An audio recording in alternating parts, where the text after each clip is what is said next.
ده بطلنا يوان، واد غلبان كده وكحيان، ولكن البنت اللي بيحبها ما تعرفش اي حاجة عن السلكان. البت بتخونه مع عيل توتو كده بتاع بابي ومامي. وقول لي يا صديقي، هل انت كمان بتنده بابا وماما ببابي ومامي ولا عادي زينا؟ المهم الولا بقى من ساعة اما البت خانته وحاله اتبدل تماما، بيكتسب نظام بيخليه مليونير، ولكن شرط النظام ده انه يصرف الفلوس على البنات وبس. فازاي بقى بطلنا اكتسب النظام ده، وازاي بقى هيسيطر على كل بنات المدينة والجامعة وكل مكان؟ ده بقى اللي هنعرفه دلوقتي يا صديقي. فاذكر الله وصلي على النبي، واهم حاجة بقى اللايك الجامد للفيديو. والان هيا لنرى ماذا حدث وماذا جرى. بتبدأ القصة بتاعتنا مع بطلنا يوان، واللي قاعد بيندب حظه على حبيبته اللي سابته، والمعلم بقى بيفتكر ان هي ازاي بعتت له انها عايزة تنفصل عنه، والمعلم قعد يعيط وهو بيكلمها لحد اما عملت له بلوك. وبيبقى الكل في الجامعة عارفينه وبيتريقوا عليه، وان هو ازاي عبد عندها وكده، وانه بيشتغل في 4 وظايف، وده علشان يجيب لها هدايا كتير، وانه بقاله 3 سنين على كده، وهي كل شهر تنفصل عنه اكتر من 10 مرات. والمعلم زي الخروف بيروح لها بسرعة بهدية وبيتأسف لها وبيترجاها علشان ما تنفصلش عنه، ولكن هي بتقول له لا خلاص شطبنا، انا هرجع للاكس. فالمعلم بيقول لها انت عبيطة ولا ايه؟ اكس ايه ده اللي ترجعي له؟ ده خانك. وهنا بقى بيجي واحد بعربية كده اسمه وانج، واللي بيسألها ايه خلصتي حفلة الوداع بتاعتك دي؟ فبتروح له شوتونج كده وبتقول لي يوانا يا ريت ما اشوفش وشك تاني. والمعلم بيطلع من ذكرياته بقى وهو بيرمي الازازة، ولكن هنا بيتفتح له باب الحظ، واللي بيظهر له نظام كده عبد البنات. والمعلم هنا بقى بيحاول يلمس النظام ده، ولكن بيتفاجئ انه لمس بنت وبتتخانق معاه، وبيبقى معاه في النظام ده بطاقة ما ينفعش يصرف بيها غير على بناته وبس، والنظام ده هو اللي هيربطه بالبنات، واللي لو عرف يكسب محبتهم ولو خلى نقاط المحبة بتاعتهم أزيد من 95 نقطة يبقى هياخد 1 على 10 من اللي هيدفعهم ليها. ده غير بقى المكافآت والدروس التعليمية اللي النظام هيديها له. وبيقول النظام أول مهمة ليك مع البنت دي واسمها شولي. فالمعلم بيقرر يعمل اللي النظام عايزه، وده علشان ينتقم من حبيبته اللي خانته. بعد كده بقى المعلم بيروح يتأسف للشولي دي وبيعوضها بانه يدفع اي حاجة تشتريها. فبتقول له انت ايه جاي تعمل عليا غني؟ وبيبدأ اللي حواليهم يتكلموا عن البنت دي وانها ملكة جمال قسم الفن، وانها مرة علشان تكلم راجل 3 جمل بس دفعته 30,000، يعني الواد ده كده في ورطة. فالمعلم يوان بيقول لها تجربه كده وتشوف هو قد كلامه ولا لا. فالمعلمة بقى بتقرر انها تحرجه وبتقول له ان هي هتعزم كل زمايلها على الكافيتيريا وعايزاه يساعدها. فالمعلم بيقول لها تمام، وبيحول لها كده 50,000 تحت صدمة الكل، واللي هو ده مين ده اللي لاقي فلوسه في كيس شيبسي؟ وبيقول لها يوان ده انت لو محتاجة اكتر من كده كمان انا ما عنديش مانع، ولكن لو ممكن يبقوا صحاب، لو ممكن ياخد رقمها. فالمعلمة بقى بتقول لنفسها ده شكله كده من الجيل التاني الغني، وبتقول له ما عنديش مانع ولكن تعالى معايا كده المكان. والمعلمة بقى بتبقى عايزة تفلسه وبتاخده المول، وبتقول له ان هي بقى عايزة تشوف هو صادق قد ايه في كلامه معاها. فالمعلم بيقول لها في سره يلا دفعيني اكتر براحتك، كده كده كله راجع لي. وبيقول لها هنا بقى ولا يهمك انا معاكي للاخر. وبعد كده بقى لما بيدخل محل الشنط بيلاقي شوتونج هناك، وبتبقى المعلمة شولي عايزة شنطة معينة غالية جدا واللي مفيش منها غير واحدة بس، واللي هي اصلا مع شوتونج، واللي اول لما شوتونج بتلمحه بس بتبقى عايزة توريه الفرق اللي ما بينه وما بين وانج حبيبها الغني، واللي بتروح له كده تطلب منه يشتري لها الشنطة لعيد ميلادها. فالمعلم بيقول لها ده ايه العيد ميلاد اللي بيجي مرتين في السنة ده؟ وغير كده هي معاه علشان الفلوس بس ولا ايه؟ وبيتقلب الوضع هنا كده، واللي بدل ما تكسف يوان بتتكسف هي. فبتروح البت شولي كده وبتاخد منها الشنطة، واللي بتدفع تمنها بفلوس يوان، وبتفرح انها اخيرا اشتريتها. والمعلم يوان بيبقى فرحان طبعا، وده علشان نقاط المحبة وصلت ل60 نقطة. والمعلم هنا بيفكر يشتري لها اكتر، واللي هو يمكن يحقق المستوى المطلوب. اما الست شوتونج بقى فاللي بتبقى مركز التنمر من الموظفات، واللي بيشوفوهم قابل بخيل جدا. والمعلمة شولي بتغيظها هنا وبتروح ليوان وبتشكره وهي بتناديه بحبيبها، وهي بقى بتقول لنفسها ان شخص غني كده لازم يبقى ليها، وبتجري البت من جنبهم وهي بتشتم يوان وبتعيط. اما هو بقى فاللي بيبقى شمتان فيها، ولكن بيصدموا النظام لما بيربطها هي كمان، وان عدد نقاطه عندها -10. وبيطلع مع المعلمة شولي كده، واللي بتسأله هتاخدني لفين تاني، فالمعلم بيقول لها ان هي اكيد مش هتوقف على شنطة واحدة، وبيشاور كده على حاجات كتيرة بيشتريها كلها. والمعلم بيفضل ياخدها كده من محل لمحل، بيفضل يشتري لها لحد اما بتتعب، وبتقول له انا بيتي مش هياخد الحاجات دي كلها. فالمعلم بيقول لها ولا يهمك، اشتري لك بيت ياخدهم كلهم. فالبت بتتصدم من كلامه ده، وبتقول له لا لا كفايه كده، وان هو اشترى لها حاجات كتيره، وبتقلق منه وبيقل اعجابها بيه. فالمعلم هنا بقى بيقرر يوقف، وده علشان ما تخافش منه، وبيقرب منها هنا كده وبيعرفها بنفسه، وبيحكي لها كل حاجه عنه، وبيقول لها انه عايزها تعجب بيه مش اكتر، وما تخافش منه. وبعد كده بقى بيروح للموظفه، واللي بيقول لها انه شحن بطاقه العضويه تحت اسم شولي، فعايزهم كل ما تيجي لعندهم يطلعوا ليها افضل حاجه. وبيبص لشولي كده وبيتاسف لها انه خوفها، وبيقول لها اعتبري البطاقه دي هديه اعتذار مني. والمعلمه بتعجب بيه، ده حتى الموظفات بيعجبوا بيه. والبت هنا بقى بتساله ايه مش هتشتري لنفسك حاجه؟ فالمعلم بيقول لها انا مش معايا فلوس. فبتقول له يا عم انا هشتري لك واعتبرها هديه مني. والبت بقى بتشتري له هدوم وبتاخده كده علشان تظبط له شعره. ولما بيخرج بقى بالستايل الجديد ده بتعجب جدا بيه، وبتقول له ان هما الاتنين لايقين على بعض جدا، وبتشكره بعدها على اليوم اللطيف ده. واللي بيبقى نقاط الحب بتاعتها وصلت ل 68%. ولما بيرجع بقى بيسالوه اللي معاه هو لابس كده ليه، فالمعلم بيقول لهم انه كان في موعد مع شولي، فبيتريقوا عليه طبعا، وده علشان هو معرفش يوقع شوتونج يبقى هيقدر على شولي. وبيقولوا له اطلع يلا من عالم الاحلام اللي انت عايش فيه ده، بس بتبعت له شوتونج رساله هنا كده وانه لو كرهها خلاص يحذفها. فالمعلم يوان بيفهم هنا بقى كده انها بتلعب معاه من تاني، ولكن بيرفض طبعا، وده علشان النظام ربطها بيه وهيكسب من وراها فلوس. وبيقول لها لا طبعا انت اللي في القلب. فالمعلمه بقى بتطلب منه فلوس، فالمعلم بيبعت لها كده 50,000. فالبت بتتفاجئ انه دفع فعلا، وبتساله كده عن علاقته بشولي، واعجابها بيه بيزيد من تاني. اما المعلم يوان بقى فاللي بيكون بيدور على مكان كده يصرف فيه اي فلوس على البنات، وبيقرر يدخل لبرنامج البث المباشر، واللي بيبقى فيه بنت اسمها شياومي، واللي بيلاقي كتير بيبعتوا لها فلوس. فالمعلم بيحول لها الاول مليون كده، فبتتصدم البنت، وده علشان اول مره حد يديها هديه بالسعر ده. بس بعد كده بقى بيقرر يصدمها اكتر، وبيديها كذا هديه ورا بعض، واللي بيبقى سعرهم يعدي 10 مليون. وبيروح المسؤول عنها بقى لصاحب الشركه، وبيقول له في واحد غني جدا دفع للشاومي 10 مليون. وبتبقى الشاومي مصدومه، وبيقول لها الراجل خلي بالك من المساهم الكبير ده. فبتقول لنفسها من غير توصيه هي اكيد هتهتم بيه. وهنا بقى بتشكره وبتطلب منه يبعت لها على الخاص، وبتدخل تبعت له رسائل على الخاص كده، ولكن هو بيبقى في سابع نومه. والمعلم بيصحى تاني يوم كده على صوت الشباب اللي في السكن بيتكلموا على الشاب الغني اللي بعت للشيومي 10 مليون، واللي طبعا بيحسدوه علشان غني جدا. والمعلم بيفتح عينيه وبيتصدم لما بيلاقي ان النظام اصلا ما ربطوش مع الشياومي، وان هو لازم يقابلها في الواقع علشان النظام يربطهم مع بعض. فالمعلم بيدخل للبرنامج كده وبيلاقي الرسائل بتاعتها، وبينتبه لزمايله اللي بيجروا، فبيسألهم رايحين على فين، فبيقولوا له المحاضرة وان يوتشي هتبقى موجودة. فالعادي بقى هو بيجري قبلهم، واللي على طول بيفتكرها واللي بتبقى دي الكراش بتاعته في الجامعة، واللي بتبقى اجمل بنت في الجامعة حرفيا، وكمان رئيسة اتحاد الطلبة، وكمان راقصة باليه وبتبارز بالسيف، وكمان بتلعب بيانو، يعني حلم كل ولد في الجامعة بتاعتهم. وبيبقى المعلم قاعد بيبص عليها كده ومش منتبه للبنات اللي معجبين بيه، واللي من ضمنهم شوتونج. وصاحبتها اللي بتسألها مش ده يوان؟ هو ازاي وسيم كده؟ ولا هو لابس ومظبط نفسه علشانها؟ فبتقول لها اكيد علشاني. فبتقول لها اكيد علشانها، بس هي مرتبطة بوانج دلوقتي. واللي بيزيد اعجابها بيه كده 10 نقاط. وبيبقى المعلم يوان بيبص لها بقرف، وده بس علشان شخصيتها السطحية. وبيرجع تاني يفكر كده ازاي يرتبط بيوتشي وازاي يربطها بالنظام، بس بيقطعوا واحد هنا بقى كده، واللي بيروح يحاول يتعرف عليها بالعافية، ولكن بتيجي صاحبتها وبتقول له انت بتعمل ايه هنا؟ والمعلم بيخاف منها وبيقول لها لا انا بس كنت عايز انضم لاتحاد الطلبة، ولكن بتهدده ان هي هتقتله لو قرب تاني. فالمعلم يا عيني بيجري من المكان ده مرعوب، واللي بتقعد كده وهي بتشتم فيه، وبتحاول يوتشي تهديها. وهنا بقى بيروح عمنا يوان، واللي للاسف ما بيتعلمش من اخطاء غيره، وبيقول وبيقول لها انه عايز يضيفها على الوي شات. فالمعلمه بقى زميلتها بتتعصب واللي لسه هتتخانق معاه كده، ولكن بتهدى لما بتشوفه بيتكلم باحترام ومش بيقرب منها. وبتعرفه زميلتها هنا كده وبتقول له انت بقيت احلى من الاول، ايه ناوي تنضم للاتحاد انت كمان ولا ايه؟ فالمعلم بيقول لها لا، هو مش مهتم بالاتحاد اصلا. فبتساله امال ايه، ليه عايز تضيف يوتشي؟ فالمعلم بيقول لها واضح جدا اني عايز ارتبط بيها. فبتتفاجئ هي ويوتشي هنا كده، وكمان كل اللي موجودين مستغربين من شجاعته. وبتوافق يوتشي وعلى طول بتضيفه، واللي بتبقى شوتونج متغاظه جدا. وهنا بتتربط يوتشي على النظام، والمعلم بقى وهو طالع كده بيبقى اصحابه معاه وبيمدحوه على الحركه الشجيعه دي، وبيقولوا له لما ترتبط بيها بقى ما تنساش تعرفنا على اصحابها. فالمعلم بيقول لهم ان هي جميله الجامعه، هو فين وهي فين، ولكن بتقاطعهم شولي كده واللي بتنادي عليه وبتقول له انها مستنياه من بدري، هو اتاخر كده ليه؟ وبيتصدم الكل هنا بقى ان شولي ملكه جمال قسم الفن بتقول له كده، والمعلم بيتاسف لها انه وقفها كتير وبيقول لها انه هيعزمها على الغدا كتعويض منه. وهنا بتساله لو شكلها حلو في اللبس وان ده اللبس اللي اشتراه ليها. فالمعلم بيقول لها ايوه حلوه جدا، وطبعا بتبقى شوتونج هتولع من الغيره. والمعلم بياخدها وبيمشي، واللي بيبقى اصحابه هم كمان كده بيعيطوا من الغيره. واللي هو من امتى وهو حظه حلو مع البنات كده، ده كان عيل كحيان. بس بيسكتوا بقى لما شوتنج بتعيط وبتعيش كده دور الضحيه. اما عند المعلم يوان فبتطلع له شولي رسمه ليه كده وبتقول له ان هي عملتها ليه، واللي بيبقى دي اول مره يوان تجي له هديه من بنت. وبيفهم المعلم بقى ان شولي من ساعه ما بدا يشتري لها حاجات كتيره وهي بتخطط توقعه في حبها، ولكن هو مش نفس الشخص بتاع زمان واكيد مش هيقع بالسهوله دي. واللي بتلاحظ كده ملامحه فبتقول له لو مش عاجباك عادي، ولكن هو بياخدها بابتسامه وبيقول لها لا بالعكس دي هديه جميله. فبتتخانق معاه علشان خوفها في الاول واللي بتبقى مكسوفه منه. فالمعلم بيقربها منه كده وبيقول لها بالمقارنه بهديتها هي اجمل ومعجب بيها اكتر.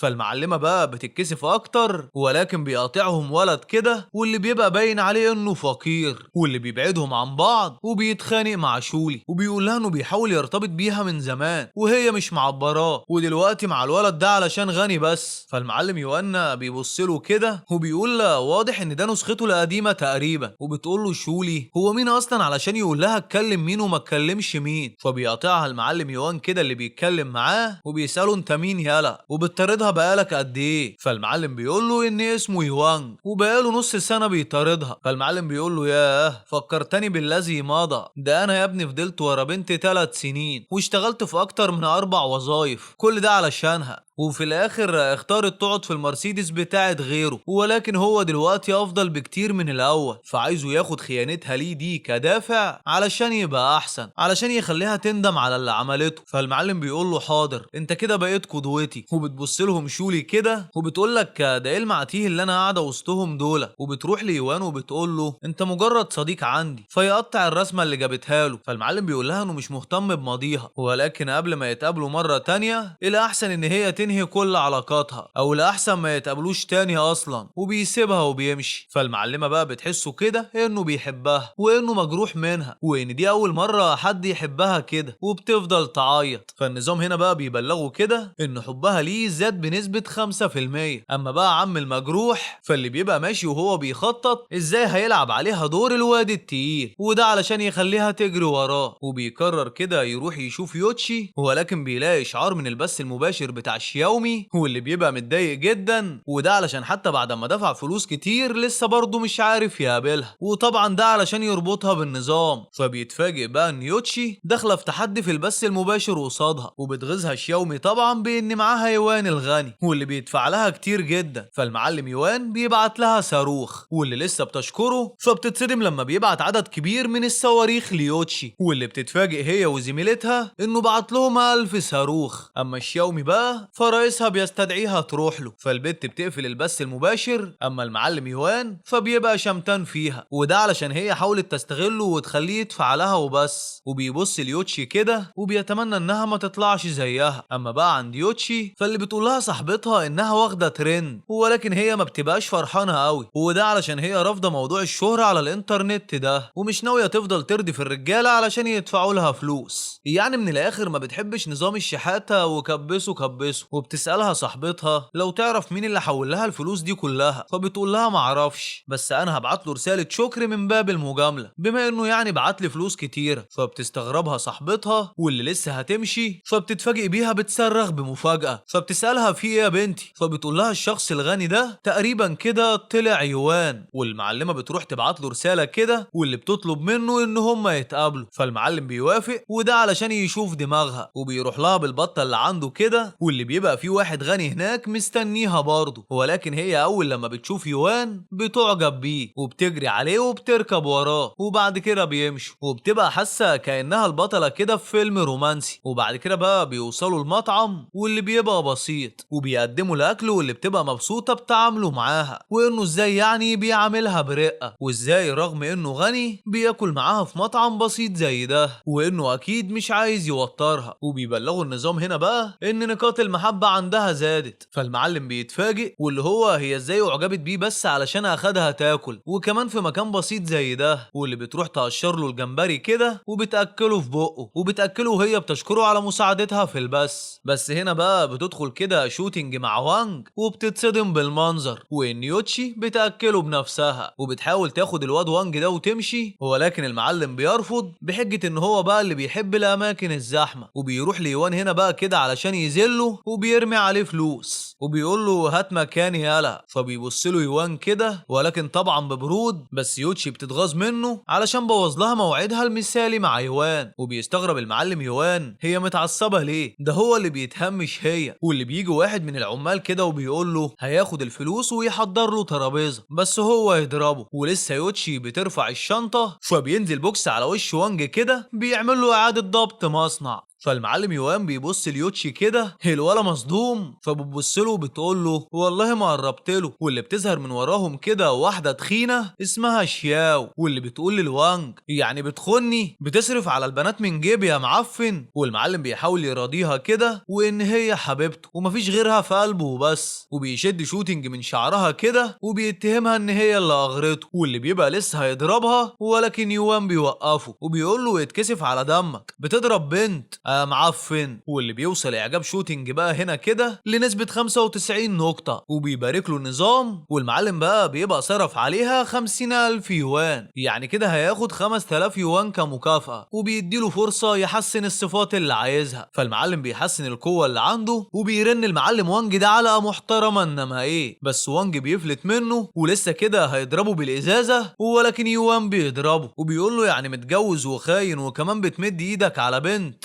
وبيهجم عليه وانج بسكينة، ولكن يوان بيوقعها منه وبيجيبه على الأرض وبياخد يوتشي وبيمشي. فبتحاول شوتنج توقفه وبتتأسف له على اللي عملته وبتطلب منه فرصة تانية. فالمعلم هنا بقى بيفكرها بكل اللي عمله ليها زمان، واللي هو ازاي راح المستشفى بيها جري وهو شايلها علشان تعبت، ولا ازاي اشتغل نص سنة كاملة علشان يجيب لها تليفون واللي في الاخر ما عجبهاش علشان مش احدث موديل. وبيقول لها ان يوان اللي هي بتدور عليه ده خلاص مات، يعني ما تحاولش ترجع علاقتها معاه تاني. وبيمشي كده وهي بتعيط. وبيوصل المعلم يوتشي للسكن بتاعها كده وبيتأسف لها على الفوضى اللي حصلت، فبتقول له لا مفيش داعي، هي عرفت جانب جديد من شخصيته النهارده. فالمعلم بيوعدها انه هيعوضها بوجبة تانية. فالبت بتوافق وبتبقى حاسة ان وراه مفاجآت كتيرة. اما شوتنج بقى فاللي بتروح للسكن وبتحضن صاحبتها وعمالة تعيط. فبتفكرها صاحبتها ان هي بتعيط علشان يوان دفع فلوس كتيرة في البث بتاع يوتشي، ولكن بتعيط اكتر لما بتسمع منها المعلومة دي. وبيرجع المعلم يوان كده وبيدخل ياخد شاور، واللي بيبقى معجب جدا بالفورمة الجديدة، وبينادي عليه زميله هنا بقى كده علشان تليفونه بيرن. واللي لما بيطلع بيلاقيها شولي، وبيرد عليها وهو بيسأل نفسه يا ترى ايه اللعبة الجديدة. وبيلاقيها بتعيط كده وبتقوله ان هي محتاجة 500,000 يوان، وده لان ابوها عليه ديون وان هم كانوا اغنياء، ولكن مع الوقت كل حاجة ضاعت وبقى عليهم فلوس كتير. فالمعلم بيقاطعها كده لما بيقولها ابعتيلي الحساب. فالبت بتتفاجئ انه وافق بالسرعة دي وبتبعت له الحساب بسرعة. فبتتصدم اكتر بقى لما بتلاقيه بعت لها ال5 مليون مليون بجد، وبتسأله ليه ده كله؟ فالمعلم بيقول لها انه كتب صفر زيادة بالغلط. يلا مش مشكلة. والبت هنا بقى بتصرخ من الفرح. فالمعلم بيرفع التليفون من على ودنه بسرعة كده، واللي بتزيد نقاط محبتها ليه وبتشكره وهي بتوعده ان هي هترد له الجميل ده. فالمعلم بيتصدم ان نقاط المحبة بتاعتها وصلت ل 94 نقطة. بس الولا بقى مستغرب ان ازاي بالسرعة دي. مستغرب ايه يا راجل؟ اديني انا ولا الواحد من المتابعين 5 مليون دولار؟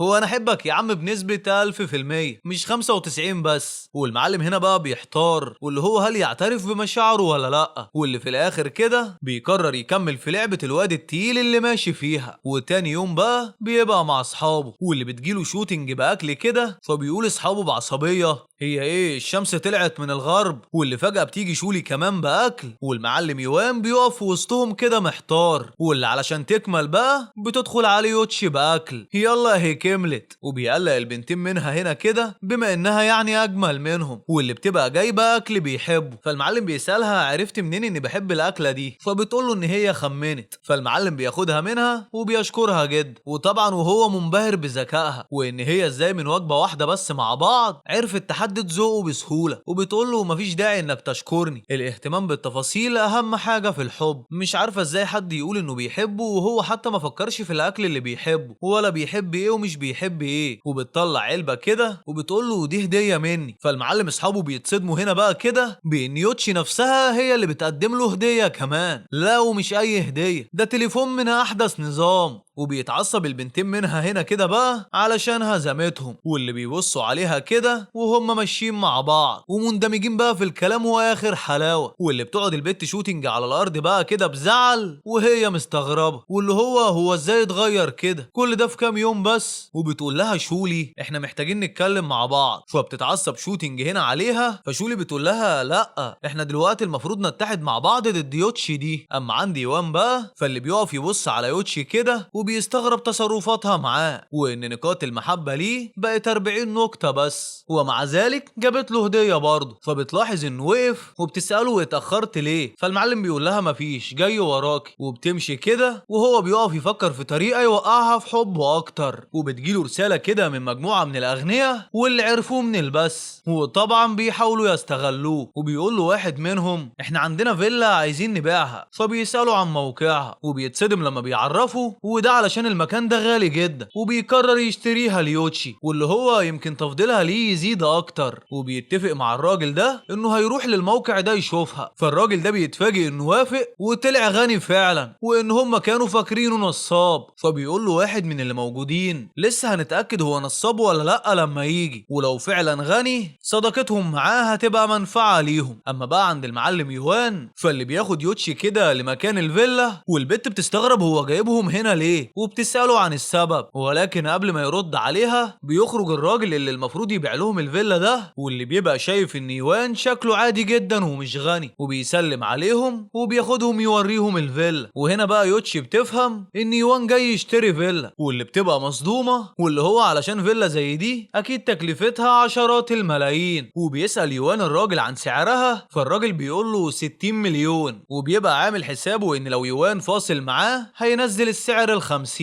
ولكن بيتفاجئ ان يوان بيقول له ان هي طلعت رخيصه. وبيتصدم الراجل والموظفه ويوتشي، وبيتمنى الراجل انه لو كان قال له 80 مليون. وبيسأل يوان يوتشي ايه رأيك؟ فبتسأله البيت بيتك انا ماليش دعوه. فالمعلم بيقول لها لا طبعا ليك انت. فالبت بتتصدم، واللي هو علشان مين ده اللي يشتري لحد بيت بالسعر الخيالي ده. والبت بقى بتخاف لحسن يكون فخ ليها، واللي هو لحسن يكون ناوي يقتلها ولا حاجه. وهنا بترفض. فالمعلم بيقربها منه وبيقول لها ان هي عارفه السكن، بيرفض دخول الولاد عند البنات، واللي علشان كده هو عايز يشتري لها الفيلا دي، وده علشان يتقابلوا فيها علشان يقعدوا مع بعض. فالبت بتوافق، وبيبقى المعلم يوان نفسه منبهر بقدرته على التمثيل اللي بقت ممتازة، واللي بيقدر بيها يوقع اي بنت. وبيحول للراجل ده عربون كده 10 مليون، وبيقول له الباقي بقى بعد العقد. وبيسلم على الراجل وبعد كده بيمشي. وبيبقى الراجل منبهر بتواضعه ده، واللي هو ازاي يروح بتاكسي رغم انه غني كده. اما المعلم يوان بقى فاللي بيبقى مبسوط جدا ان نقاط المحبة عند يوتشي وصلت ل 90 نقطة، وانه لما يكسبها خالص هيرجع له اللي صرفوا عليها 7 مليون. اما يوتشي بقى فاللي بتبقى شايفاه فتى الاحلام، وانه لما يتجوزها هيبقى اب مثالي. لا ده كمان بتحدد مكان فرحهم واسماء لعيالهم. البت بقى بترسم ملامح الزوجية خلاص، وبعد كده بقى بيوصلوا وبينزلها يوان عند الجامعة وبيقول لها انا هروح لزميلي البلاي ستيشن. فالبت يوتشي بتتصدم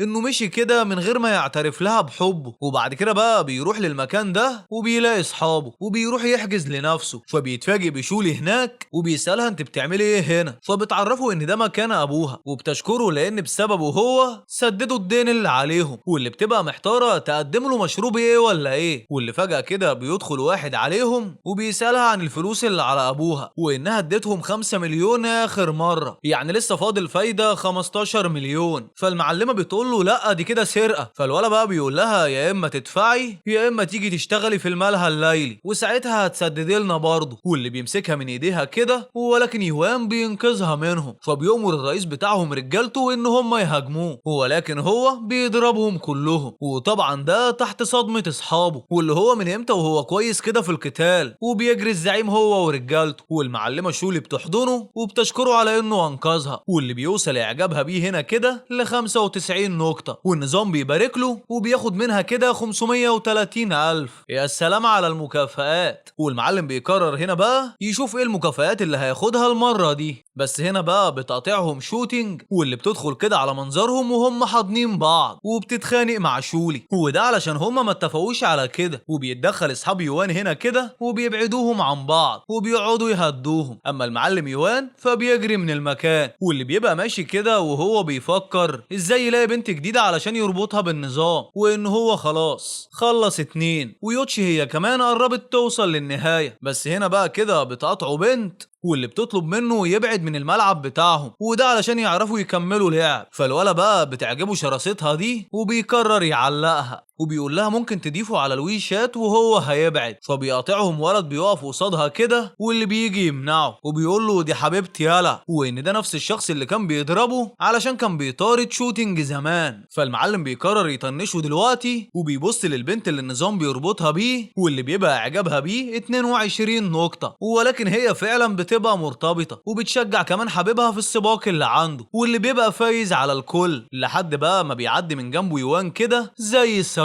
وصاحبها ده بيكون اسمه لي يانج، واللي بيبقى الكل مبهور من سرعته وبيفوز في السباق. والبنت هنا بقى بتتصدم كده ان حبيبها خسر، وبيبقى المذيع بيتكلم بحماس عن يوان وانه ازاي كسر الرقم القياسي وان هو مش متسابق حتى. وبعد كده بقى بيروح المدرب لبطلنا يوان وبيعرض عليه ينضم ليهم في المنتخب الوطني، وبيعيط لي يانج هنا وده علشان دي المفروض فرصته هو، ولكن يوان بيرفض العرض وده علشان هو مش مهتم بالكلام ده. وبيعدي من جنب البنت واللي بتحس المرة دي انه وسيمة اكتر، وبيسألها لي يانج انت سرحانة في ايه، فبتقول له ولا حاجة انا قلقانة عليك شوية. اما عند يوتشي فاللي بترجع للسكن وبتحكي لصاحبتها عن كل اللي يوان عمله معاها وكمان عن البيت اللي جابه لها، واللي بتطلب منها تتأكد من سعره علشان شايفة ان الراجل ده نصب عليهم. واللي لسه زميلتها هتدخل كده فبتلاقي منشور نازل عن يوان والناس عمالة تشتم فيه، فبتوريها بسرعة وبيشوف يوان البوست ده فبيقول لا واضح جدا انه كان بارز جدا الفترة الأخيرة وان في حد اتضايق من كده، ولكن يا ترى مين ده؟ وعند اللي نشر البوست بيدخل المعلم لي يانج، ولما بيشوف صورة يوان القديمة بيفتكروا وبيقول لهم ده من نفس مدرستي وانه كان بيضربه دايما وانه كان بيجري ورا بنت اسمها شوتينج. وبيقعد يحكي وواحد منهم كده بينزل بوستات وبيبقى المعلم يانج مبسوط جدا، وده علشان هو ده كان هدفه اصلا انه هو يدمره. الولا عايز يشوه سمعته وبيكتب عنه في البوست انه كان بيلعب كده على اكتر من بنت لما كان في الثانوي وانه ولد شرير وبتاع بنات وكمان بينصب عليهم. وبينتشر الكلام ده في الجامعة كلها وبيسمع العميد بالكلام ده فبيطلب من المساعد بقى يتحقق من الموضوع ده وانه لو حقيقي لازم يطرد من الجامعة. وبيبدأ التحقيق بيوريك مع يوتشي هنا بقى كده، واللي بتطلع لهم ان المعلم يوان ده باتمان الجامعة، وقد ايه ده واد جامد وكريم وبيساعد الكل وكمان بيحمي البنات. وبيسأل العميد المساعد لو كلامها ده صح، فبيقول له ان هي على الاغلب ما بتكذبش، ولكن العميد ما بيثقش في كلامها وبيقول له لازم نسأل شوتينج. وبيروح لها الحارس بصورة يوان كده وبيطلبوها للتحقيق، واللي لما بيسألوها عنه بتقول لهم ان يوان ده ستارة خضراء وان هي اللي كانت توكسيك، كانت عايزة الفلوس والشهرة. والعميد هنا بقى بيحتار هو ظلمه ولا ايه، وان شكل الكلام بتاع البوست ده كله غلط، وان يوان ده شخص كويس بجد. وبيقطعوا شولي هنا بقى كده واللي جاي عليهم ومعاها ابوها، واللي لما بيسألهم هم جايين ليه بالظبط فبيقول له ابوها ان هم جايين يقدموا ليوان لافتة احترام، وده علشان ساعدهم من كام يوم. فالعميد هنا بقى بيتصدم وبيقرر يبص في موضوع البوست ده تاني، ولما بيروح بيلاقي الفيديو بتاع يوان اللي فاز فيه في السباق، واللي بيبقى فيه بنات كتير معجبين بيه، معجبين بوسامته ومش مصدقين انه يبقى كذاب، وبيقولوا واضح كده انه محبوب من بنات الجامعة كلها زي كده ايام الشقاوة. يا عم تنيل. واللي كان وقتها برضه في ناس حقودة عليا كانت بتحاول تشوه سمعتي، وانه فاهم احساس يوان دلوقتي عامل ازاي. وبيقرر هنا بقى كده انه يحقق العدالة، وانه لازم يجيب له حقه من اللي حاولوا يشوهوا سمعته. والمعلم بيعمل اجتماع كده وبيعلن فيه انه قرأ الكلام اللي على المنتدى وحقق فيه، وكانت النتيجة ان الكلام ده كله كذب، وان يوان تم التشهير بيه في البوست ده، وان هو هنا علشان يثبت لهم ان يوان ده شاب شجاع ومحترم. وبيبقى بطلنا يوان هنا بقى كده مش فاهم هو العميد ليه متأثر كده، مع ان الموضوع تافه جدا، وبيقدم له العميد كمان شهادة تقدير. وبيبقى المعلم يوان مش فاهم يعني ايه الشهادة دي، واللي هو بيتكرم على ايه اصلا. اما المعلم لي يانج بقى فاللي بيبقى كده هيموت من الغيظ، وده علشان المفروض يبقى هو اللي مكان يوان كان عايز يتكرم. وبيتغاظ اكتر بقى لما بيلاقي جي يونج هنا، واللي بتسقف ليوان بحماسة، واللي باين عليها كده الاعجاب بيه. وبعد كده ولما بينتهي الاجتماع ده المعلم بيروح لها كده وبيسألها ايه الحماس ده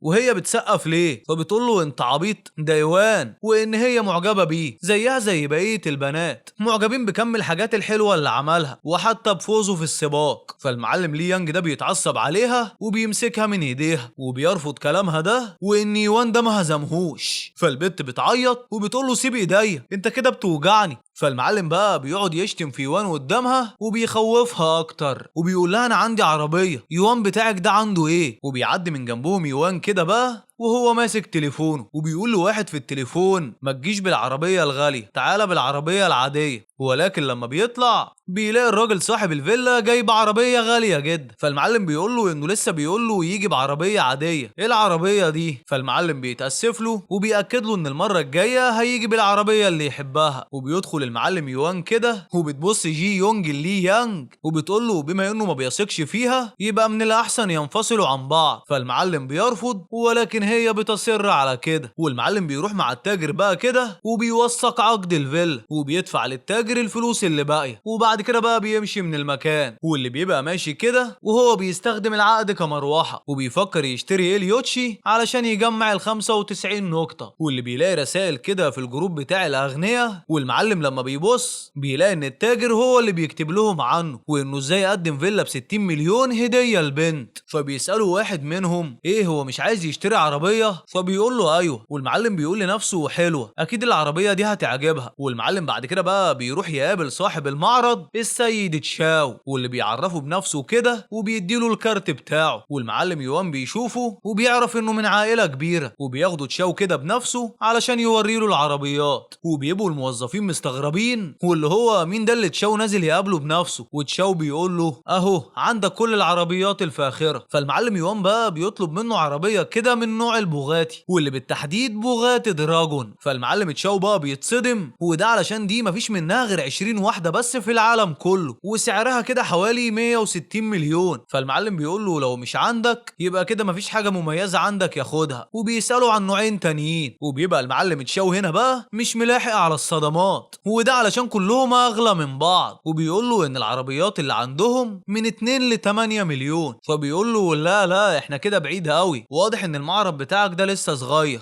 فالمعلم تشاو هنا بقى بيتغاظ وبيقرر يطلع الكنز اللي عنده، وبيطلع عربية فراري كده وبيعرفه على كل المميزات اللي فيها، وان سعرها 22.5 مليون. فالمعلم يوان بيوافق وبيديله البطاقة، بيديله العنوان اللي هيبعت عليه العربية، وبيبقى المعلم تشاو بقى مبسوط بكم الفلوس اللي الولد ده هيدفعها، وده كهدية. وبيرن تليفون يوان هنا بقى كده، فبيستغرب لما بيلاقيه صاحبه، واللي لما بيرد عليه بيروح له بيلاقيه عمال يشرب وبيعيط، وده علشان حبيبته خانته، واللي بيبقى بيدور على اي طريقة يرجعها بيها. ولكن يوان بيمسكه من هدومه دي وبيقول له لم كرامتك، ايه يا عم احترم نفسك شوية. وبيقول له انا هعلمك تجيب حقك ازاي. وبعد كده بقى بيروح يرن على شولي، واللي لما بتقعد بيعرفها على صاحبه ليو. فبتسأله بفرحة انت ايه منزلني تعرفني على صديقك، وبتفتكر إيه انه بيحبها. فالمعلم بيقول لها ومش بس كده، هو عايزها تساعده كده في تمثيلية. فالبت بتوافق. والتاني يوم بقى بتبقى جيا الخاينة حبيبة ليو راكبة مع حبيبها الجديد، واللي بيشتم في ليو، ولكن هي بتسكته. واللي فجأة كده عربية بتقطع عليهم الطريق، واللي لسه حبيبها كده هيشتم، فبتطلع شولي. فالمعلم بيعجب بيها، وهنا بتتصدم جيا، وده لما بتشوف المعلم ليو خارج من العربية وبيمثل انه غني ومرتبط بشولي. فجيا بقى بتتعصب جدا وبتقول انها معاه بقالها سنين وعارفه وضع عيلته كويس، يعني ما يتوقعش يضحك عليها بالمسرحيه الرخيصه دي. وبيلاحظ زميل يوان كده اللي بيحصل، وبيقول ليوان الحق شكلها كشفتنا، ولكن بيقول له ما تستعجلش الخطه لسه بتبدا. واللي بيوصل واحد اسمه بينج كده وبيروح لحبيب جيا وبيقول الولد اللي معاها ده نصاب كبير. فبتتصدم جيا هنا كده وبتجري ورا النصاب بالجزمه. فالمعلم بيجري وهو بيتأسف لها، اما هي بقى فاللي بتروح لليو كده وعلى طول بتتأسف له، ولكن هو بيطنشها وبيمشي. والبت يا عيني عماله تعيط. اما المعلم النصاب فاللي بيحاول يهرب، ولكن يوان بيمسكه وبيقول له على فين يا حلاوه لسه الحساب ما خلص. وبعد كده وبالليل بيخرج المعلم يوان يحتفل مع بينج وبيشكره على مساعدته ليهم. فبيقول له ولا يهمك، وبيسأله لو ممكن يقدم لحبيبته هدايا من تليفونه في البث المباشر. فبيعرف يوان كده انه بيستغل فلوسه تاني، ولكن بيطنش وبيوافق وبيديله التليفون وبيقول له خد اعمل اللي انت عايزه، هروح الحمام وارجع. واللي لما بيرجع بيلاقي الكل متجمعين حوالين بينج، واللي ماسك تليفونه كده بقلق. فبيسأله ليه الكل متجمع حواليك كده. فالمعلم بيتأسف له بخوف وبيقول له انه صرف 16 مليون بالغلط. فالمعلم بيقول له قلقتني يا راجل، بقى كل ده ولسه ما وصلتش لل 20 مليون. فالكل بقى بيتصدم من كلامه ده. والمعلم بينج بيقول له انه في العادي بيصرف 10,000 او 100,000 بالكتير، ده حتى ما وصلش لل 100,000، انما بقى انت تقول لي ملايين. وهنا بيتأسفوا له ان هم شكوا فيه وبيشتروا له كده مشروبات على حسابهم. وبيبقى كل اللي موجودين مستغربين مين ده اللي عاملين عليه كل ده. فبيعرفهم واحد من اللي موجودين، واللي يعرفه كويس بيقول لهم ده يوان واحد غني جدا، وبتيجي رسالة ليوان من شياومي كده. فبيستأذن وبيمشي. فالمعلمين بيستغربوا هو ليه مشي بسرعة كده. واللي لما بيطلع بيرد على شياومي واللي بتحدد معاه ميعاد بكرة يتقابلوا فيه. فالمعلم طبعا بيوافق وهو متحمس، وده علشان لها صيد جديد. اما شياومي بقى فاللي بتبقى متأكدة ان هي لو لبست كويس بس هتلف يوان في ايديها بسهولة. واللي لما بيتقابلوا بتتفاجئ انه قاعد على التليفون ومش مهتم بيها، فبتتغاظ منه، وده علشان حتى جمالها مش قادر عليه. وبتفتكر كلام مديرها وبتحاول تلفت انتباهه تاني وبتسأله شغلك عامل ايه. بس هنا بقى النظام بيكلمه وبيرفض انه يربط البنت دي، وده علشان هي اصلا اعجابها بيه كبير. فالمعلم بيقرر يتصرف علشان فلوسه ما تضيعش عليه، وبيقول لها انه مش شغال وعيل فاشل وما عندوش بيت. فبتقول له ازاي ده انت اكيد عندك شركة خاصة. فالمعلم بيقول لها لا كل الفلوس دي من اهلي، وان شركة ابوه فلست، وانه جالها المرة دي علشان ترجع له جزء من اللي دفعوا ليها في البث. فبتبعد عنه بسرعة كده وهي بتشتم فيه وبتقول له لما انت فقير كده ليه بتتظاهر بالغنى. واللي على طول بيبدأ مستوى اعجابها بيه يقل، وبتروح ترن على واحد اسمه لان واللي بتطلب منه يجي ياخدها، وده علشان في واحد بيضايقها هنا. اما المعلم يوان بقى فاللي واللي بيقول لنفسه ما شاء الله اسرع من الحربايه، بتغير لونها في ثانيه. وبيدخل المعلم لان ده بقى كده وبيسأل مين ده اللي بيضايقك، وبتجري عليه، ولكن هو بيبعدها كده وبيروح يسلم على يوان بكل احترام، ولكن بيبقى يوان مش عارفه، فبيسأله انت مين؟ فالمعلم بيعرفه بنفسه، واللي بتبقى شياومي مصدومه هو ليه الولا لان ده بيحترمه كده، وبتقرب منه تتكلم معاه، ولكن هو بيزعق لها، وده علشان قطعت الحوار بتاعهم، وان يوان ده من اكبر الشخصيات اللي في المدينه. فالمعلمه شياومي بتتصدم وبتفهم ان يوان ده كان بيختبرها، وبتقرر انها ترجع علاقتها بيه، واخيرا النظام بيربطها، وبتتاسف ليوان على اللي حصل. فالمعلم بيقول لها عادي، عيله صغيره وغلطت، فبتشكره على كلامه ده. وبيتعصب لان هنا بقى كده لما بيشوف المشروبات اللي عزمت يوان عليها، وبيعزمه في مطعم هو عارفه. فالمعلم يوان بيوافق وبياخده لان، ولكن المعلمه شياومي طبعا بتلزق معاهم وبتحاول تقرب منه في الطريق، وهي بقى بتساله انت ايه لسه زعلان مني؟ فالمعلم بيقول لها قلتلك عادي. وبتتفاجئ بقى كده لما بتلاقيه دخل لبرنامج البث المباشر، ولكن دخل لواحده تانية وبيبعت لها كده هدايا كتيره. وبتتصدم البنت اللي اسمها بنزي، وده لما بيجي لها هدايا ب 30 مليون. البنت بيغمى عليها، والمعلمه الشاومي بقى بتبقى مصدومه من كميه الفلوس اللي بعتها، وان هي لو كانت استغلت الفرصه دي كان زمان الفلوس دي ملكها. واللي بيزيد اعجابها بيه اكتر، والمعلم يوان هنا بقى بيتفاجئ علشان اعجابها زاد بيه وهو بيدفع فلوس لغيرها. وبعد كده بقى بيوصلوا المطعم لان، والمعلم بياخدهم لمكان مميز، والمعلم بيتصدم لما بيدخل وبيلاقي ان يوتشي هي اللي بتعزف. وبتعيط يوتشي لما بتلاقيه مع الشياومي اول لما بتشوفه ماسك ايديها، وبيقل اعجابها بيه، وبتقول له انه خيب املها. فالمعلم بيجري وراها بسرعه كده، وده علشان هو كان باقيله معاها نقطه واحده. واللي بيخرج وراها وبيقول لها اسمعيني بس، وبيقول لها انه من عائله غنيه جدا، واللي بيبقى مطلوب منه انه قبل ما يوصل للسن ال 18 يصرف مليار في شهر واحد، وده علشان ياخد الثروه الكبيره بتاعتها، وانه حاول يصرف الفلوس دي في مؤسسات مختلفه. والبنت اللي كانت معاه دي مذيعه كانت كافئها في البث، كان بعت لها مبلغ كبير ومش اكتر من كده، وان هي هنا علشان يستمر في الاستثمار بتاعه في البث بتاعها. والمعلم بيمسك ايديها كده وبيقول لها ده سر ما بيننا، وواثق فيها ان هي ما تحكيش لحد، وبيستأذن بقى علشان تعبان وعايز ينام. والمعلمه يوتشي هنا بقى كده بتلوم نفسها، وده علشان ضغطت عليه اكتر، وهنا بتحضنه وبتتأسف له انها شكت فيه، واللي بيوصل اعجابها بيه ل 92 نقطه. وبعد كده بقى بتدخل معاه تاني وبتتأسف لهم ان هي بوظت الاكل عليهم، وبتوعدهم ان هي تعوضهم، بس بتبقى شياومي متغاظه منها. وبيبقى المعلم لان قاعد يراقب المنافسه دي ما بين البنتين على يوان، وبتسأل شياومي يوان هي مين يوتشي دي، وبتسأل يوتشي برضه نفس السؤال، ولكن بتنادي عليها بالعامه. فالمعلم لان بيتصدم وبيقول بس كده الملعب ولع، وان يوتشي واضح كده ان هي الكسبانه. فبتتعصب شياومي جدا واللي لسه هترد، ولكن يوان بيقاطعهم، واللي بيخبط على طبقه كده وبيقول لهم انا جعان انا عايز اكل. والمعلم لان بيبقى معجب جدا بان ازاي يوان ما تاثرش بولا واحده منهم، وبياخدوا قدوه ليه. وبعد كده بقى بيخلصوا ويوان بيمشي، ولكن وهو بيبص على التقدم اللي عمله، واللي بيبقى اخد شوتينج وشولي. اما المعلمه يوتشي والشياومي بيبقى تقدمهم عالي برضه، وبيشوف بعضهم جي يونج كده واللي كانت لسه 25 نقطه، وهو ماشي بقى بيسمع الطلبه بيتكلموا وان في واحد بيعترف بحبه تحت. فالمعلم بيروح يشوف مين ده، فبيلاقي لي يانج بيعترف لجي يونج وبيحاول يرجع لها تاني، ولكن هي اول لما بتشوف يوان بتجري عليه وبتقوله ان هي بتدور عليه من زمان، وبتطلب منه يضيفها على الويشات. فالمعلم لي يانج يا عيني بيتكسف كده قدام الكل وبيتعصب جدا من يوان، واللي بيقول له ما يرميش اخطائه على غيره، وان هو اللي رمى حبيبته لبعيد بنفسه، وانه اتغر في نفسه وشاف ان وجودها شيء اساسي وتجاهلها خالص، فهي بقى بعدت عنه. فالمعلم لي يانج بيقعد يعيط وبيقول ايوه عنده حق. والمعلمه جي يونج بيزيد اعجابها ليوان بنسبه 90 نقطه، وده لما بتحس انه فاهمها مش زي لي يانج خالص، بس بتشوفهم صديقه يوتشي هنا كده، واللي بتقرر تروح تبلغها وان هو ليه علاقات مع بنات تانية واللي بيبقى اسمها شياو في، واللي بتروح لها كده وبتبلغها فعلا. فبتقول لها البنات هم اللي بيرموا نفسهم عليه، يعمل الراجل يعني. فبتقول لها عن ان هو بيصرف عليهم، فبتقول لها ان يوان حكى لها سبب كده، ده غير انه صرف عليهم 30 مليون بس، انما هي صرف عليها بتاع 70 مليون لوحدها، وان هي واثقه فيه كده كده. وبتبقى المعلمه شياو في دي مستغربه هي ليه صاحبتها معميه كده، ده كل العلامات الحمراء قدامها. وبعد كده بقى وتاني يوم بيبقى المعلم يوان في متجر، وبيبقى البنات حواليه وبيسألوه لو هو يوان الغني، ولكن طبعا بينكر ده. وبيدخل واحد اسمه يونتان كده بيتريق عليه وبيقول لهم لو هو يوان ده نحلق شعري كله، وبيحاول يتعرف على شوتينج كده. فبيقرر المعلم يوان بما انه مش عايزها يبعدها عنه، وبيروح يعرفها على يونتان وبيقول لها انه غني وعنده شركة وفلوس وعربيات، انما هو ما حلتوش غير 5 مليون بس. فالمعلمة شوتينج بتبص على الاتنين وطبعا بتختار يونتان، واللي بيشمت فيه وبيقول له انه زمان كان بيضربه في المدرسة ودلوقتي اخد منه حبيبته، وان ده الفرق ما بينهم، وانه هيفضل كده كاسر عينه دايما. ولكن عموما بما انه استسلم على طول كده وسلم البنت فهو هيكافئه. وبيقول للخادم اكرم يوان ده على الاخر واللي معاه في المطعم. وبيقعد المعلم يوان يضحك، فاللي معاه بقى بيسألوه بتضحك على ايه؟ فبيقول لهم ولا حاجة، افتكرت نكتة. وبيقول لنفسه انه ادى الشوتينج فرصة اخيرة تثبت ولائها، ولكن هي كالعادة اظهرت انانيتها، فمن اللحظة دي مش هيتعاطف معاها تاني. واللي بيبقى لسه هيمشي كده، ولكن يونتان بيوقفه وبيعرفه ان الفصل كله هيتجمع كده في فندق معين وبيعزموا على هناك. فالمعلم يوان بيوافق وبيقول له انا ما اقدرش ارد لك طلبك. وفي الاحتفال بقى بيعزمهم يونتان كده وبيتباهى بفلوسه كالعاده، بس بتقاطعهم بنت بتدخل وبتتاسف انها اتاخرت. والمعلم يوان بيبص لها كده، واللي بيكون اسمها رويون، ودي بقى ملكه جمال الثانوي. وبيفتكر ان هي ازاي كانت حلم الكل في المدرسه ومع ذلك متواضعه جدا. والمعلم بيروح يطلب منها يضيفها على الويشات، فيونتان بيتغاظ منه بس البت بتوافق. وهنا بقى النظام بيربطها، بس بتبقى المعلمه روين مش عارفه هو مين. وبيبقى الكل مصدوم هنا بقى ان يوان عرف ياخد رقمها، وبتتريق عليه بنت من اللي موجودين وبتقول له انا سمعت انك بتنصب على البنات البريئه. واللي بيبقى دي جيا حبيبه ليو. فالمعلم ليو بيحاول يكدبها، ولكن بتتهمه انه انفصل عنها من غير سبب، وبيتعاطف الكل معاها. فالمعلمه روين بقى بتبص له بقرف كده انه موجود معاهم شخص زي ده. وطبعا المعلم يونتان بيستغل الفرصه دي وبيقول له لو محتاج فلوس قول لي بدل الطريقه دي في النصب على البنات. فالمعلم هنا بقى يوان بيفهم ان الاتنين دول متعاونين مع بعض، وده علشان يشهروا بيه، ولكن حظهم ان هم وقعوا كده مع الشخص الغلط. واللي بيبعت رساله لحد كده وهم نازلين، وبيبقى الكل بيبص لهم كده باشمئزاز. والمعلم يونتان طبعا شمتان في ليو ويوان، وفاكر انه كده فاز على يوان وانه اهانه زي ما هو عايز. واللي بيروح يعرض على روين كده انه يوصلها لبيتها، ولكن بترفض. وهنا بقى بيجيله موظف واللي بيطلب منه يبعد عربيته، فبيتخانق معاه. فالموظف بيقول له انه ركن عربيته في مكان سد الطريق على عربيه واحد من الضيوف المميزين. فالمعلم بيروح يشوف مين ده، وبيتصدم انه تشاو من مجموعه زانج، واللي بيشكر حظه انه ما قلش ادبه عليه. وبيتصدم لما بيلاقي يوان رايح يكلمه وبيسلم عليه تشاو باحترام، وبيتاسف له يوان انه خلاه يجيبها لحد هنا بنفسه. فالمعلم بيقول له مفيش شكر ما بين الاخوات. وبيبقى المعلم يونتان مصدوم من اللي شايفه، وبيبدا الكل يتكلم هنا، واللي هو ازاي جيا قالت انه بيشتغل خدام للاغنياء، وان ازاي واحد من اغنى الاغنياء بيعاملوا باحترام كده. وبيسالوها انت جبت الكلام ده منين؟ فالبت هنا بقى بتتوتر، والمعلمه روين بتفهم ان جيا ويونتان كانوا بيحاولوا يشوهوا سمعته، ومع ذلك الواد فضل هادي وما حاولش يثبت براءته لحد. وكده بقى بيزيد اعجابها بيه، وبيروح المعلم يوان يعرض عليها يوصلها البيت كده. فالبت بتوافق وبيمشي بيها، والكل طبعا بيتريق على يونتان. واثناء ما هم في الطريق بقى بتخاف البنت لحسن تكون اتسرعت في ان هي وثقت فيه. فالمعلم بيبدا كلامه معاها كده عن الميداليه بتاعتها وانها الترامان. فالبنت بتتفاجئ انه عارفها، فالمعلم بيعرفها انه كان بيحب يسمعه. واللي بتبدا تتكلم كده عن فيلمها المفضل، وبيبقى متفاجئ من الجانب الطفولي بتاعها، وان دي اول مره يحس انه فعلا معجب ببنت. وبعد كده بقى بيوصلها لبيتها، وبيودعوا بعض بحركه الترامان دي وبيضحكوا بعدها. وبتبقى البنت متفاجئه هنا ان شخصيته